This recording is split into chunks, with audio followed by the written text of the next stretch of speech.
Hi, I'm Colton with Candidly Created. Now, if you've done any editing at all, you know that a lot of the times you're just repeating the same steps over and over and over again. A great example of this is frequency retouching. Frequency retouching is a really valuable technique that helps me and many other editors retouch skin and even backdrops. But in order to get everything set up to do frequency retouching, it requires making different layers, setting different blending modes, and it can be really tedious to repeat the steps required for 100 different photos from a photo shoot. Today I'm going to show you a really useful tool in Photoshop that can help speed up this workflow and can help you automate almost any editing workflow using Photoshop Actions. Right here I have this great image of Rena from our last video. If you want to see a behind the scenes look of how we captured this image, I'd recommend checking it out. Now, if we wanted to retouch using frequency retouching the old-fashioned slow way, what we'd have to do is start by making 2 layers, right? We'd go into that bottom layer, we'd add a little Gaussian blur, right there, Gaussian blur. I usually set it to around 6, right? Go to that top layer, image, apply image. Layer 1, blending mode is going to be subtract 2/128. I'm not actually sure what those numbers do. I just saw it in an editing tutorial years ago and it seems to work. Okay, and then you set the blending mode down here to linear light.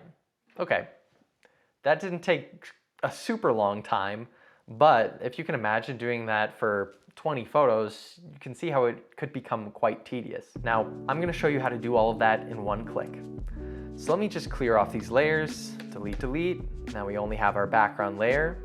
All right, and I'm going to go into Actions, and I'm going to press this button right here, and it's done. One click. I have my top layer, I have my bottom layer with the blur. This is set to the correct blending mode. It was easy as that. Let me show you how you can do this yourself. Again, let me reset everything. Right now I have these actions in button mode, which is great. But in order to create a new action, I have to go over here, take it off of button mode, and then press this button right here, which is going to allow me to create a new action. I'm going to name this frequency retouching. You can name it whatever you want. What's great right here is you can actually set it to a specific function key as well. So if you have a workflow that you do a lot and you just want to hit, shift and a key and have everything happen really quick, you can actually do that. But for now, I'm going to leave this. So I'm going to hit record. So now all I have to do is go through all the steps of frequency retouching once, and it's going to record those steps. So let's go through it really quick. Create 2 layers. Go to my bottom layer. I'm going to hide this layer. Gaussian blur. I'm going to set it to 6. That looks good for me.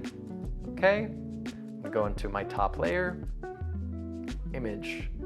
Apply image. Everything's basically already set up for me, but it's always good to double check everything in here. That way your action is good to go and you only have to do this once.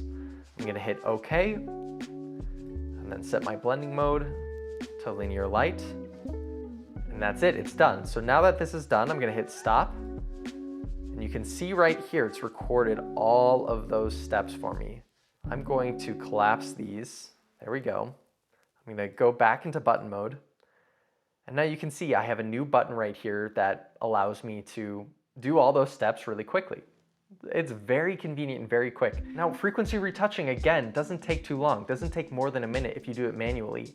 But having this button ready, imagine how much time I'd save editing 100 photos. You can see over here that I have actions for lots of different things. And that's what's so great about these buttons, is you can create custom buttons for almost any editing workflow. At Candidly Created, we have a very specialized workflow for editing backdrops. So if you're someone who edits backdrops regularly, I'd recommend checking out our previous video on a great way to edit backdrops, because in the description, you'll find a link that'll allow you to download our actions for background editing. Thank you so much for tuning into this quick editing tutorial. Let me know down below in the comments what you plan on using your Photoshop actions for. I'm actually super interested to see what sort of processes could be sped up by this simple tool. Make sure to like this video if you found it helpful, and we'll see you in the next video.